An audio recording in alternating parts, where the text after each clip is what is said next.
How the CCP won the war on population, and lost it. Commentary.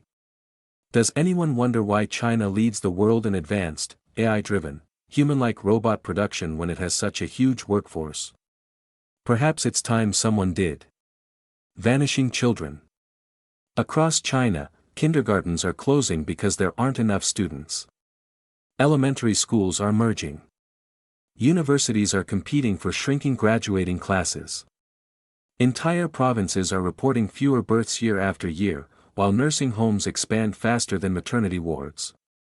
What was once viewed as a triumph of state planning has become one of the greatest strategic challenges facing the Chinese Communist Party. A crisis decades in the making. The demographic crisis confronting China was not created overnight, nor can it be solved simply by encouraging couples to have more children. It's the cumulative result of decades of government social engineering, an economy increasingly constrained by state control, soaring housing costs, declining economic confidence, and a generation that has largely stopped believing tomorrow will be better than today. The numbers are staggering. According to the United Nations, China's total fertility rate, the average number of children a woman is expected to have, was approximately 6 children per woman during the early 1950s. Now China can't replace itself. Even before the nationwide one-child policy officially began in 1980, aggressive family planning campaigns during the 1970s had already pushed fertility sharply downward. By the early 1990s, China had fallen below the replacement rate of 2.1 children per woman. Today, most international estimates place China's fertility rate between roughly 1.0 and 1.2 children per woman, among the world's lowest. By comparison, the global fertility rate remains approximately 2.2 births per woman, while the United States averages roughly 1.6, France about 1.8, and India approximately 2.0. China now joins South Korea as one of the countries facing severe demographic decline. The CCP made human beings, marriage and children liabilities. This collapse did not happen in a vacuum. For more than 3 decades, the CCP used extraordinary measures to reduce birth rates. The one-child policy included heavy financial penalties, employment consequences, forced abortions, forced sterilizations, and extensive government monitoring of reproductive decisions. While China's population growth slowed dramatically, the policy also permanently changed how multiple generations viewed marriage, family, and parenthood. Young Chinese increasingly came to see children not as economic assets but as financial liabilities. CCP economic policies reinforced that view. China's state-directed real estate market became the primary store of household wealth, with local governments relying heavily on land sales to finance spending. Housing prices climbed far faster than incomes in many cities, making home ownership an unofficial prerequisite for marriage. Meanwhile, raising children became extraordinarily expensive.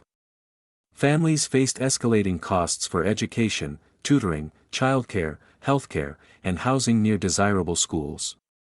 Although Beijing has attempted to restrict private tutoring and reduce educational pressure, the financial burden remains substantial. Then came a slowing economy. The CCP's warped economy shaping new cultural pressures. Years of top-down corruption and market distortions have left the economy unbalanced and dysfunctional. Regulatory crackdowns on technology companies, mounting debt in the property sector, slowing growth, and weak consumer confidence left many young adults questioning whether they could afford either marriage or children. Independent economists continue to identify youth employment as one of China's most persistent economic challenges. Out of these pressures emerged 2 defining cultural movements among younger Chinese. Tongping, or lying flat, rejects the relentless pursuit of a career, marriage, homeownership, and children. A related movement known as Bailan, often translated as let it rot, reflects an even deeper sense of resignation that hard work no longer guarantees opportunity. These movements are not simply internet trends. They are symptoms of declining confidence in the future. The CCP is the problem, not the solution. The CCP has recognized the problem but has struggled to reverse it. After ending the one-child policy in 2015, Beijing introduced a two-child policy and later expanded it to a three-child policy in 2021. It isn't working. Provincial governments now offer tax incentives, housing subsidies, childcare assistance, extended parental leave, and direct cash payments for newborns. Yet births continue to fall. China recorded approximately 9.56 million births in 2022 and about 9.02 million in 2023, while the country's population declined for the first time in consecutive years in decades. The reasons for this are clear. Government permission to have 3 children does not make raising 3 children affordable.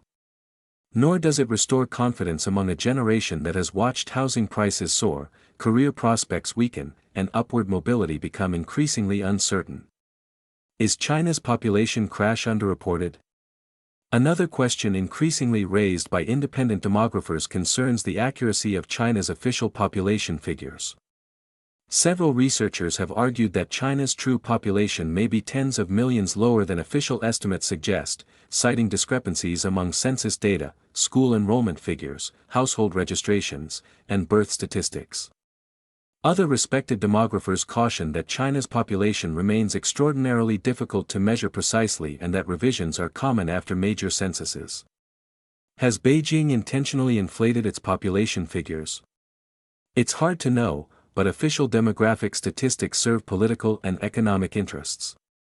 Population size influences perceptions of labor supply, military manpower, economic potential, consumer markets, and China's long-term geopolitical strength.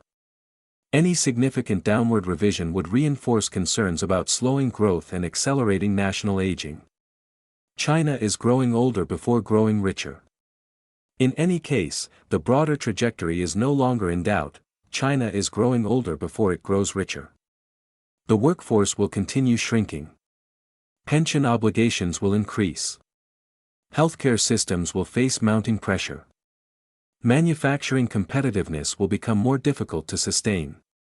Economic growth will increasingly rely on productivity gains rather than labor force expansion. Perhaps most importantly, demographics cannot be reversed with political slogans.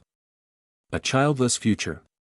The CCP spent decades convincing its citizens that having fewer children was patriotic, responsible, and necessary. It succeeded beyond expectation. Now, it is asking those same citizens to reverse course, precisely at the moment when economic uncertainty, high living costs, and declining optimism make family formation less attractive than ever. Of course, in the years to come, this reality will shape China's economy, military capability, and global influence, perhaps even the survival of the CCP.